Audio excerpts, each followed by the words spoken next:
Good morning. I am your physics teacher, 6th standard physics. Force and motion lesson பார்த்துட்டு இருக்கோம். கிளாஸில் நம்ம ஸ்பீடுனா என்ன அப்படின்னு பார்த்தோம் இல்லையா? ஒரு ஆப்ஜெக்டோடைய ஆவரேஜ் ஸ்பீடு எப்படி கண்டுபிடிக்கிறது அப்படின்னு பார்த்தோம் இல்லையா? ஒரு ஆப்ஜெக்ட் வந்து பார்த்தோம் அப்படின்னா எவ்வளோ டிஸ்டன்ஸ் வந்து போயிருக்கு நம்மளுக்கு தெரிஞ்சதுன்னா எந்த டைமிங்கில் அது வந்து கிராஸ் ஆகிருக்கு தெரிஞ்சுக்கிட்டோம்னா அதனுடைய ஸ்பீடை நம்ம கண்டுபிடிக்கலாம் அப்படின்னு பார்த்தோம் இல்லையா? அதன் கண்டினியூட்டியாக தான் இப்போ நம்ம பார்க்க போகிறோம். Suppose a car travel 300 km in 1 hour. ஒரு கார் வந்து பார்த்தோம்னா 300 கிலோமீட்டர் வந்து பார்த்தோம்னா 1 ஹவரில் கிடக்குதுன்னு வச்சுக்கலாம். Then we say the speed of the car is 300 km per hour. இல்லையா? இங்கே வந்து KMPH இருக்கு இல்லையா? அது எப்படி படிக்கணும் அப்படின்னா கிலோமீட்டர் பர் ஹார் அப்படின்னு படிக்கணும். சரியா? இப்போ நம்ம எப்படி சொல்கிறோம், அந்த கார் வந்து பார்த்தோம்னா 1 ஹவருக்கு 300 கிலோமீட்டர் போகுது. நம்ம எப்படி சொல்லணும், 300 கிலோமீட்டர் பர் ஹார்னு படிக்கணும் இல்லையா? we read is at 300 kilometre per hour. Okay, அடுத்து பாருங்க. if an object traveled 10 metre in 2 second. அதே ஒரு ஆப்ஜெக்ட் வந்து பார்த்தோம்னா 2 செகண்டில் 10 மீட்டர் கிராஸ் ஆகுது, ட்ராவல் பண்ணுது அப்படின்னா அதனோட ஆவரேஜ் ஸ்பீடை எப்படி கண்டுபிடிக்கலாம்னு கொடுத்துருக்காங்க பாருங்கள். Average speed equal to distance travelled T by time taken T. இங்கே வந்து எங்கெல்லாம் நம்ம டிஸ்டன்ஸு நம்ம வந்து சொல்கிறோமோ அதுக்கு எல்லாத்துக்குமே டி, ஸ்மால் டி வந்து நம்ம யூஸ் பண்ணிக்கலாம். அதே மாதிரி எங்கெங்கெல்லாம் டைம்னு சொல்கிறோமோ அதுக்கு எல்லாத்துக்கும் ஸ்மால் லெட்டர் டி வந்து யூஸ் பண்ணிக்கலாம். சரியா? So distance travelled by time taken. So distance எவ்வளவு, 10 மீட்டர். டைம் எவ்வளவு, 2 செகண்ட். அப்போ நம்ம டிவைட் பண்ண எவ்வளோ கிடைக்கும், 5 மீட்டர் பர் செகண்ட் கிடைக்கும். ஓகேவா? அப்போ இந்த ஆப்ஜெக்டோடைய ஆவரேஜ் ஸ்பீட் எவ்வளவு, 5 மீட்டர் பர் செகண்ட். ஓகேவா? Bus takes 3 hours to cover this distance of 180 kilometres. சரியா? ஒரு பஸ் வந்து பார்த்தோம்னா 3 மணி நேரத்தில் 180 கிலோமீட்டரை வந்து கடக்குதுன்னு வச்சுக்கலாம். Then it is average speed. அதனோட ஆவரேஜ் ஸ்பீடு எப்படி கால்குலேட் பண்ண போகிறோம், ஃபார்முலா தெரியும் இல்லையா? Average speed equal to distance travelled by time taken. Distance எவ்வளவு இங்கே, 180 கிலோமீட்டர். டைம் எவ்வளவு, 3 hour இல்லையா? ஸோ நம்ம டிவைட் பண்ண எவ்வளோ கிடைக்கும், 60 கிலோமீட்டர் பை ஹவர். சரியா?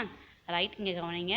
Please note that metre per second or kilometre per hour comes next to our answer for average speed. What is it இல்லையா? நம்ம எப்போ ஆன்சர் பண்ணாலையும் நம்ம மீட்டர் பர் செகண்ட் கூடவே எழுதுகிறோம். அதே மாதிரி இல்லைன்னா கிலோமீட்டர் பர் ஹவர் அப்படின்னு எழுதுகிறோம். சரியா? இது என்ன அப்படின்னு சொல்லிட்டு கேட்குறாங்க. ஓகேவா? கவனிங்க.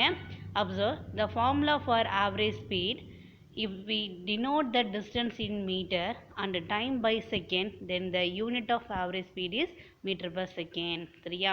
நம்ம டிஸ்டன்ஸில் வந்து பார்த்தோம் அப்படின்னா மீட்டரில் எடுத்துக்கிறோம், அதே டைம் வந்து பார்த்தோம்னா செகண்டில் எடுத்துக்கிறோம். அதனால தான் யூனிட் ஆஃப் ஆவரேஜ் ஸ்பீட் வந்து நம்ம என்னென்னு சொல்கிறோம், மீட்டர் பர் செகண்ட் அப்படின்னு சொல்கிறோம். ஓகேவா? If we denote the distance in kilometer and time is hour, then the unit of average speed is kilometer per hour. அதாவது இப்போ நம்ம டிஸ்டன்ஸை வந்துட்டு மீட்டருக்கு பதிலாக கிலோமீட்டர் எடுத்துக்கிறோம்னு வச்சுக்கோங்க. அதே மாதிரி டைமை செகண்டுக்கு பதிலாக ஹவரில் எடுத்துக்கிறோம்னு வச்சுக்கோங்க. அப்போ நம்ம யூனிட் ஆஃப் ஆவரேஜ் ஸ்பீடுக்கு நம்ம என்ன சொல்லலாம்னா கிலோமீட்டர் பை ஹவர் அப்படின்னு சொல்லலாம். சரியா? So sometime we use unit like centimetre per second. சில டைம் என்ன பண்ணுவோம் அப்படின்னா சென்டிமீட்டர் பை செகண்ட்னு எழுதலாம். நீங்கள் கவனித்து பாருங்கள். மீட்டர், சென்டிமீட்டர், கிலோமீட்டர் இது எல்லாமே டிஸ்டன்ஸோடைய யூனிட் தான். சரியா? அதே மாதிரி டைம் பார்த்தீங்க அப்படின்னா செகண்டு, மினிட்டு, ஹவரு இது எல்லாமே டைமோட யூனிட் தான். ஓகேவா? கவனிங்க. In science we generally use SI unit. நம்ம ஃபஸ்ட்டே படிச்சிருக்கோம், எஸ்ஐ யூனிட் பற்றி படிச்சிருக்கோம் இல்லையா? சயின்ஸில் நம்ம மெஷர்மெண்ட்டுன்னு சொன்ன உடனே எஸ்ஐ யூனிட் பற்றி தான் படித்தோம். எஸ்ஐனா என்ன அர்த்தம் உங்களுக்கு ஞாபகம் இருக்குன்னு நினைக்கிறேன். சிஸ்டம் இன்டர்நேஷ்னல் யூனிட்னு படித்தோம் இல்லையா? So, in SI unit, the unit of distance is meter and the unit of time is second. ஓகேவா? ஸோ டிஸ்டன்ஸை வந்து பார்த்தோம்னா எஸ்ஐ யூனிட்டில் எழுதும்போது மீட்டரில் சொல்கிறோம். அதே மாதிரி டைமோட எஸ்ஐ யூனிட் வந்து பார்த்தோம்னா செகண்டில் எழுதுகிறோம். சரியா? So the SI unit of average speed is metre per second. இப்போ புரியுதுங்களா? இப்போ ஆவரேஜ் ஸ்பீடோட யூனிட்டு எதுக்காக நம்ம மீட்டர் பர் செகண்ட் போகிறோம்னு தெரிஞ்சுதுங்களா? ஓகே, இப்போ பாருங்கள். 2 சின்னதாக ஒரு கால்குலேஷன் கொடுத்துருக்காங்க. Let has calculate. ஈஸியாகவே நம்மளே கால்குலேஷன் போட்டுக்கலாம். எ gate travelled 150 meters in 10 seconds. சரியா? 10 செகண்டுக்கு ஒரு பூனை வந்து பார்த்தோம்னா 150 மீட்டரை கிராஸ் பண்ணுதுன்னு வச்சுக்கலாம். What is it average speed? அதனோட ஆவரேஜ் ஸ்பீடு என்னன்னு கேட்குறாங்க. நம்மளுக்கு இந்த ஆவரேஜ் ஸ்பீடுக்கு ஃபார்முலா தெரியும் இல்லையா? என்னது? டிஸ்டன்ஸ் பை டைம் இல்லையா? டிஸ்டன்ஸ் எவ்வளவுங்க? 150. டைம் எவ்வளவு? 10. அப்போ 150 10ஆல் நம்ம டிவைட் பண்ணோம்னா ஆன்சர் எவ்வளோ கிடைக்கும்? 15. யூனிட் என்ன எழுதுவீங்க? Metre per second. ஓகேவா? அப்போ 15 மீட்டர் பர் செகண்ட் அப்படின்னு சொல்கிறோம். ஓகேவா? செகண்ட் கொஸ்டின் பாருங்கள். Priya right her bicycle 40 kilometre in 2 hour. சரியா? பிரியா வந்து பார்த்தோம்னா அவங்களுடைய சைக்கிளில் வந்து பார்த்தோம்னா 40 கிலோமீட்டரை 2 மணி நேரத்தில் கடக்குறாங்க. ஓகேவா? What is her average speed? அவங்களோட ஆவரேஜ் ஸ்பீடு என்ன அப்படின்னு கேட்குறாங்க. சரியா? சேம் ஆவரேஜ் ஸ்பீடோடைய ஃபார்முலா என்ன? டிஸ்டன்ஸ் பை டைம் இல்லையா? டிஸ்டன்ஸ் எவ்வளவுங்க? 40 கிலோமீட்டர். டைம் எவ்வளவு? 2 hour. அப்போ 40 டிவைட் பை 2ன்னு போடலாம். ஆன்சர் எவ்வளோ கூட கிடைக்கும்? 20 இல்லையா? அப்போ 20 கிலோமீட்டர் பர் ஹார் அப்படின்னு நம்ம சொல்லலாம். ஓகேவா? நெக்ஸ்ட் பார்க்கலாமா? அவர் ஸ்பீடு, நம்மளோடைய ஸ்பீடை எப்படி கால்குலேட் பண்ணுறது அப்படின்னு கொடுத்துருக்காங்க பாருங்கள். Let us play a small game. Go to the playground with your friends. Mark 100 metre distance for your race. சரியா? உங்கள் ஃப்ரெண்ட்ஸுங்களோட சேர்ந்து ஒரு சின்னதாக ஒரு கேம் விளையாடலாம். அந்த கேம் மூலயமா நம்ம ஆவரேஜ் ஸ்பீடு எப்படி கால்குலேட் பண்ணலாம் அப்படின்னு தெரிஞ்சுக்கலாம். சரியா? ஒரு ரேஸ் வைக்கலாம். அந்த ரேஸ் வந்து பார்த்தோம்னா 100 மீட்டர் ரேஸாக இருக்குது. டிஸ்டன்ஸ் வந்து எவ்வளோ இருக்கணும்? 100 மீட்டராக இருக்குது. சரியா? Conduct a friendly running race and calculate the time they taken to complete the distance by stopwatch. சரியா? ஒவ்வொருத்தரும் அந்த டிஸ்டன்ஸை எவ்வளோ டைமிங்கில் கடக்குறாங்க அப்படின்றத வந்து நம்ம என்ன பண்ணிக்கலாம்? ஸ்டாப் வாட்ச் மூலயமா கால்குலேட் பண்ணிக்கலாம். ஓகேவா? Now fill up the following table. சரியா? அவங்க எவ்வளோ டைமிங்கில் எடுத்துக்கிறாங்கன்றதை வந்து நம்ம நோட் பண்ணிவிட்டு அதுக்கப்புறம் அவங்களுடைய ஆவரேஜ் ஸ்பீட் என்ன அப்படின்னு நம்ம கண்டுபிடிச்சிக்கலாம். சரியா? அவங்களே ஒரு எக்ஸாம்பிளுக்கு போட்டிருக்காங்க பாருங்கள். நேம் ஆஃப் த ஸ்டூடெண்ட்ஸ் வந்து பார்த்தோம்னா முருகேசன் கொடுத்துருக்காங்க. அதே மாதிரி டிஸ்டன்ஸ் வந்து பாருங்கள் 100 மீட்டர். எல்லாருமே 100 மீட்டர் தான் ஓட போகிறாங்க. அதனால் டிஸ்டன்ஸில் வந்து சேஞ்ச் கிடையாது. அதனால் நம்ம டேப்லெட் காலம் ஃபுல்லாகவே 100 மீட்டர்னு போட்டுக்கலாம். ஓகேவா? டைம் டேக்கன் இன் செகண்ட், எவ்வளோ செகண்டில் ஓடுறாங்கன்ட்டு. முருகேசன்றவங்க வந்து 12 செகண்டில் ஓடிருக்காங்க. ஓகேவா? இப்போ ஃபார்முலா எழுதிக்கலாமா? Average speed equal to distance travelled by time taken. ஓகேவா? டிஸ்டன்ஸ் எவ்வளவு? 100 மீட்டர். டைமிங் எவ்வளவு? 12 செகண்ட். டிவைட் பண்ணால் எவ்வளோ கிடைக்குது? 8.3 metre per second. So average speed metre per செகண்டில் எழுத போகிறோம். அப்போ ஆன்சர் வந்து 8.3 மீட்டர் பர் செகண்ட். இந்த மாதிரி உங்களோட ஃப்ரெண்ட்ஸுங்களோட பேர் எழுதிக்கோங்க. அவங்க எவ்வளோ டைமிங்கில் ஓடினாங்க அப்படின்றத நோட் பண்ணிவிட்டு டிவைட் பண்ணிங்க அப்படின்னாக்க நம்மளுக்கு ஆவரேஜ் ஸ்பீடு வந்து கிடைக்கும். ஓகேவா? நீங்களே ஒரு ஆவரேஜாக டைமிங் எடுத்து போட்டு கால்குலேட் பண்ணி போட்டிங்க அப்படின்னா ஆவரேஜ் ஸ்பீடு வந்து கிடைக்கும். ஓகேவா? நெக்ஸ்ட் பாருங்கள். உசைன் போல்ட் பற்றி தெரிஞ்சுக்கலாம். Usain Bolt crossed 100 metre in 9.58 second and made a world record. சரியா? உசைன் போல்ட் வந்து பார்த்தோம் அப்படின்னா அவர் வந்து ஒரு தடகள வீரர் அப்படின்னு நம்ம சொல்கிறோம். அவர் வந்து பார்த்தோம் அப்படின்னா 100 மீட்டர் வந்து பார்த்தோம்னா 9.58 செகண்ட்லேயே கடந்திருக்கார். சரியா? If you have the hope to run in a speed above that speed then Olympic gold medal he is waiting for you. சரியா? அவரை விட நீங்கள் வேகமாக ஓடுவீங்க அப்படின்னா உங்களுக்கு ஒலிம்பிக்கில் வந்து பார்த்தோம்னா உங்களுக்கு கோல்டு மெடலே காத்துட்ருக்கு அப்படின்னு சொல்லலாம். அதாவது 1 மினிட் கூட ஆகலை இல்லையா? 1 மினிட் கூட ஆகலை. அவர் வந்துட்டு அவ்வளோ ஸ்பீடாக ஓடிருக்காரு. 9.58 செகண்ட்ஸ்லேயே ஓடிருக்காருன்னா அதுதான் வேர்ல்டு ரெக்கார்டு அப்படின்னு சொல்கிறோம். அவரை விட வேகமாக ஓடணும் அப்படின்னா கண்டிப்பாக ஒலிம்பிக்கில் வந்து பார்த்தோம்னா ஒரு கோல்டு மெடல் நம்மளுக்காக காத்துட்ருக்கு அப்படின்னு சொல்கிறாங்க. சரியா? சரி, இப்போ நம்ம வந்து ஸ்பீடை பற்றி தெரிஞ்சுக்கிட்டோம் இல்லையா? கவனிங்க. டு யூ நோ கொடுத்துருக்காங்க. If you know the speed and time taken by the object travel then we can compute how much distance he's had travelled. சரியா? இப்போ சாதாரணமாக நம்ம வந்து டிஸ்டன்ஸும் டைமும் தெரிஞ்சதுன்னா ஸ்பீடு கண்டுபிடிச்சிட்டு இருந்தோம். இப்போ நமக்கு ஸ்பீடும் டைமும் தெரிஞ்சதுன்னா டிஸ்டன்ஸை கண்டுபிடிக்கலாம். அதுக்காக கொடுத்துருக்காங்க பாருங்கள். Speed equal to distance travelled by time taken. இதுக்கு நமக்கு தெரிஞ்ச ஃபார்முலா இல்லையா? So S equal to D by டின்னு எழுதுகிறோம் இல்லையா? இப்போ நமக்கு டிஸ்டன்ஸ் வேணும் அப்படின்னாக்க நம்ம என்ன பண்ணிக்கலாம்னாக்க இப்போ ஸ்பீடையும் டைமையும் என்ன பண்ணிக்கலாம்? நம்ம மல்டிபிள் பண்ணிக்கலாம். ஓகேவா?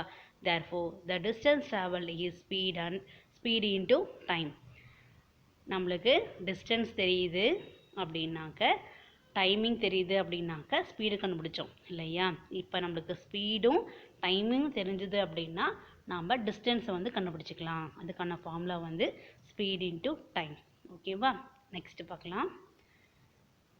If a ship traveled at the speed of 50 km per and it is slide for 5 hours, how much distance it had traveled? சரியா, இப்போ நல்லா கவனிங்க. ஒரு கப்பல் வந்து பார்த்தோம்னா 50 கிலோமீட்டர் வந்து ஒரு மணி நேரத்தில் கடக்குது. சரியா, அப்போ வந்து பார்த்தோம் அப்படின்னாக்க 5 மணி நேரத்தில் அவங்க எவ்வளவு தூரத்தை வந்து கடக்க முடியும் அப்படின்னு சொல்லிட்டு கேட்டிருக்காங்க. சரியா, கொடுத்துருக்காங்க பாருங்கள். S equal to 50 kilometre per hour, timing வந்து 5. சரியா, 5 hour இல்லையா. நம்ம டோட்டலாக வந்து பார்த்தோம் அப்படின்னா இப்போ கவனிச்சுக்கோங்க. இப்போ நம்ம என்ன கண்டுபிடிக்க போகிறோம், டிஸ்டன்ஸ் கண்டுபிடிக்க போகிறோம். அப்போ S இன்ட்டு T போட்டோம் அப்படின்னா 50 இன்ட்டு 5 இல்லையா, 50 இன்ட்டு 5. அப்போ எவ்வளோ கிடைக்கும், 250 கிலோமீட்டர், 250 கிலோமீட்டர். ஓகேவா, அப்போ 5 மணி நேரம் கழித்து அந்த கப்பலானது 250 கிலோமீட்டர் வந்து கிராஸ் ஆகிருக்கும் அப்படின்னு சொல்லலாம். ஓகேவா, if you know the speed and distance traveled we can compute the time taken. இப்போ நமக்கு ஸ்பீடும் டிஸ்டன்ஸும் தெரிஞ்சது அப்படின்னா டைமை வந்து தெரிஞ்சுக்கலாம் அப்படின்னு சொல்கிறாங்க. சரியா, so S equal to D by T, that is T equal to D by Sன்னு போடலாமா. S equal to D by T இல்லையா, டிஸ்டன்ஸ் பை டைம். இப்போ நம்ம டைம் மட்டும்தான் வேணும். அப்போ நம்ம என்ன பண்ணிக்கலாம், டிஸ்டன்ஸையும் ஸ்பீடையும் டிவைட் பண்ண போகிறோம். ஓகேவா, so time taken equal to distance travelled by speed. ஓகேவா, இப்போ அதுக்கு ஒரு எக்ஸாம்பிள் கொடுத்துருக்காங்க பாருங்கள். Suppose a bus travel at a speed of 50 kilometre per hour and has to cover a distance of 300 kilometre. ஓகேவா, how much time will it take. ஓகேவா, அதாவது ஒரு பஸ்ஸு வந்து பார்த்தோம் அப்படின்னாக்க 50 ஒரு மணி நேரத்துக்கு 50 கிலோமீட்டர் போகுது அப்படின்னா 300 கிலோமீட்டர் போகுதுன்னாக்க எவ்வளோ டைமிங்கில் கிராஸ் ஆகும்னு கேட்குறாங்க. சரியா, ஸோ நம்ம என்ன கண்டுபிடிக்க போகிறோம், டைம் கண்டுபிடிக்க போகிறோம். அதுக்கு ஃபார்முலா D பை S இல்லையா. T equal to D by S, that is 300 kilometre per 50 kilometre per hour இல்லையா. 300 50ஆல் டிவைட் பண்ணோம்னா எவ்வளோ கிடைக்கும், 6 hours. ஓகேவா, அப்போ 6 மணி நேரத்தில் வந்து பார்த்தோம்னா 300 கிலோமீட்டரை கிராஸ் ஆகிருக்கும் அப்படின்னு நம்ம சொல்லலாம். ஓகேவா, அடுத்து பாருங்கள். பேட் ஃபைல் கொடுத்துருக்காங்க. எ cheetah is a fastest land animal running with a average speed of 112 km per hour. சரியா, அதாவது சிறுத்தை அப்படின்னு சொல்லுவோம் இல்லையா, சீட்டாக் இருக்கு இல்லையா, அதை வந்து பார்த்தோம்னா ஒரு மணி நேரத்துக்கு 112 கிலோமீட்டர் வேகத்தில் போகுது, தொலைவை வந்து கடக்குது அப்படின்னு நம்ம சொல்லலாம். சரியா, அப்போ வேகமாக ஓடக்கூடிய விலங்கு எதுன்னு நம்ம கேட்டோம் அப்படின்னா நம்ம என்ன சொல்லலாம், சீட்டாக் வந்து சொல்லலாம். ஓகேவா, சரி. இப்போ யூனிஃபார்ம் அண்ட் நான் யூனிஃபார்ம் மோஷன்னா என்ன, அதை பற்றி நம்ம தெரிஞ்சுக்கலாம். கவனிங்க. Suppose a train leaves Tiruchirappalli and arrives at Madurai. சரியா, திருச்சிராப்பள்ளியிலேருந்து மதுரைக்கு ஒரு ட்ரெயின் போகிறதா வச்சுக்கலாம். இந்த train travel in and uniform speed, அது வந்து யூனிஃபார்ம் ஸ்பீடில் போகுதா அப்படின்னு சொல்லிட்டு கேட்குறாங்க. கவனிங்க. First, the train was stationary. When the train left the station the motion was slow and only after it's left some distance that is a gathered speed. சரியா, first வந்து பார்த்தோம் அப்படின்னா அதனுடைய ட்ரெயின் வந்து பார்த்தோம்னா ஸ்டேஷ்னரியாக இருந்திருக்கும், ஓய்வு நிலையில் இருந்திருக்கும். அதுக்கப்புறம் கொஞ்சம் கொஞ்சமாக ஸ்டேஷனை விட்டு மூவ் ஆகிருக்கும்.